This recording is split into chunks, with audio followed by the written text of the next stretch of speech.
బెజవాడలో జలవిలయానికి కారణం బుడమేరు. ఊహించిన విధంగా ప్రవాహం ఉప్పొంగడంతో విజయవాడ మునిగిపోయింది. మరి ప్రతి వర్షాకాలం ప్రవాహం పెరుగుతుంది, కానీ ప్రతిసారి విజయవాడ విలయవాడగా ఎందుకు మారలేదు, ఎందుకు మునగలేదు?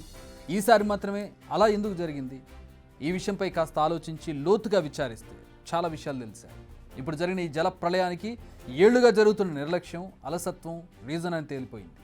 తిలాపాపం తలా పిడికిడు. ఇప్పుడు ఈ సామెత విజయవాడ వరద నీటిలో మునగడానికి పర్ఫెక్ట్గా సింక్ అవుతుంది. మైలవరం కొండల్లో పుట్టింది బుడమేరు. పేరుకు వాగైనా ఏడాది పొడవునా ఇందులో నీళ్లుంటాయి.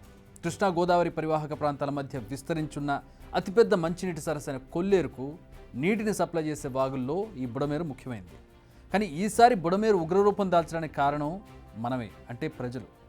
ఈ వరద శాపంగా మారడానికి ఇప్పుడు కాదు, 20 ఏళ్లుగా జరిగిన మార్పులు కారణం. ఇందులో ఆ గవర్నమెంట్ ఈ గవర్నమెంట్ అని ఏమీ లేదు, అందరి తప్పు ఉంది. అందుకే అన్నాను తిలాపాపం తలా పిడికిడని. ఒక్కసారి స్టాటిస్టిక్స్ చూస్తే వరద ప్రభావం ఎందుకు ఇంతలా ఉందనేది మీకు అర్థమవుతుంది. 1962 నుంచి మొదలు పెడదాం. 1962లో 8,823 క్యూసెక్ల వరద వచ్చింది. ఇందులో డైవర్షన్ బోను దిగువకు 2,923 క్యూసెక్ల వరద వెళ్ళింది. అదే 1964లో ఏకంగా 39,595 క్యూసెక్ల వరద నీరు వచ్చింది. ఇందులో 28,470 క్యూసెక్ల వరద దిగువకు వెళ్ళింది. ఇక 2005లో 24,945 క్యూసెక్కుల వరద వచ్చింది. ఇందులో 14,000 క్యూసెక్కులను దిగువకు వదిలారు. ఇక 2024 అంటే ఈ ఏడాదికి వచ్చేసరికి 45,000 క్యూసెక్కుల వరద నీరు వచ్చింది. ఇందులో 40,000 క్యూసెక్కుల నీటిని దిగువకు వదిలారు.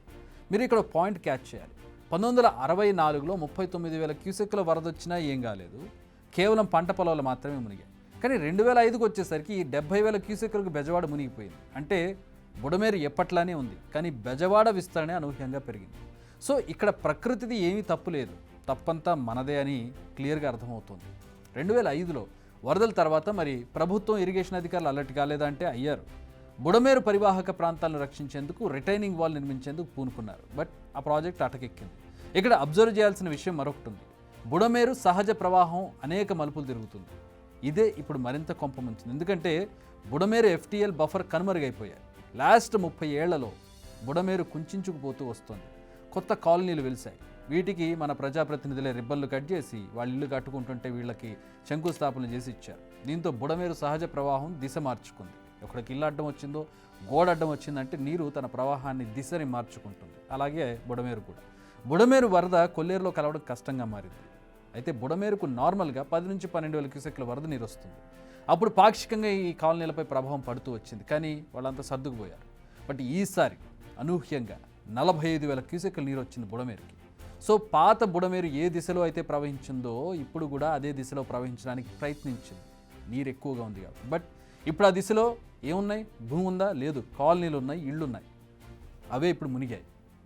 సింగనగర్, జక్కంపూడి, రాజరాజేశ్వరపేట, అరుణోదయ కాలనీ, నున్న, చిట్టినగర్, పాల ఫ్యాక్టరీ, రాయనపాడు, పైడూరుపాడు, కపులూరు, వైఎస్ఆర్ కాలనీ, ఇలా మునిగిన ప్రతి ఒక్క కాలనీ ఒకప్పుడు బుడమేరు ప్రవహించిన ప్రాంతాలే అనేది నగ్న సత్యం. పరిస్థితి ఇంతలా ఉందంటే కొన్ని ఏరియాల్లోకి పడవలు కూడా వేసుకుని వెళ్ళలేకపోయాయి రెస్క్యూ టీమ్స్. ఇక్కడ మరో విషయం ఉంది.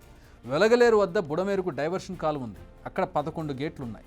ఇవి ఎత్తితే కృష్ణానదిలో ఈ వరద కలుస్తుంది. కానీ అప్పటికే కృష్ణమ్మ ఉగ్రరూపం దాల్చింది. అంటే తీసుకునే పరిస్థితి లేదు కృష్ణమ్మకి. కానీ యథావిధిగా వీళ్ళు గేట్లు ఎత్తేశారు. దీంతో వరద ముందుకు వెళ్లకుండా వెనక్కి దన్నింది. దీంతో డైవర్షన్ కాలువకు పలు చోట్ల గండ్లు పడ్డాయి, నీరు నిండిపోయి. దీనికి ఫలితమే పలు కాలనీలు నీట మునగడం.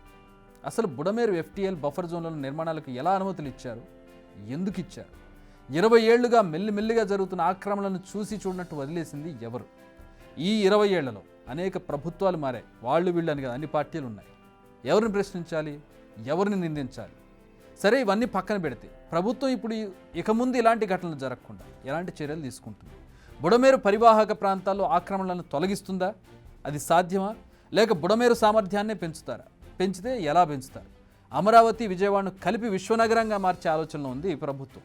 ప్రభుత్వ ఆలోచనకి ఈ వరదలు ఒక వార్నింగ్ లాంటిదని చెప్పాలి. ఈ వార్నింగ్ నుంచి, ఈ సమస్య నుంచి గుణపాఠాలు నేర్చుకుంటే రాబోయే తరాలకు ఒక మంచి వెదర్ని, మంచి ఎన్వైర్న్మెంట్ని క్రియేట్ చేసిన వాళ్ళు అవుతారు. ఇలాంటి వరదలు మళ్ళీ మళ్ళీ రాకుండా, విజయవాడ మళ్ళీ ఇలాంటి ఇబ్బందులు పడకుండా ఉండడానికి ఇది ఒక గుణపాఠంగా నేర్చుకుని, దీని నుంచి నేర్చుకున్న పాఠాలను ఇంప్లిమెంట్ చేస్తే మళ్ళీ ఇబ్బందులు కలగకుండా ఉంటాయి. Let's wait and see. Big TV outlook కథనాలు నచ్చితే వెంటనే బిగ్ టీవీ ఛానల్ ను సబ్స్క్రైబ్ చేయండి.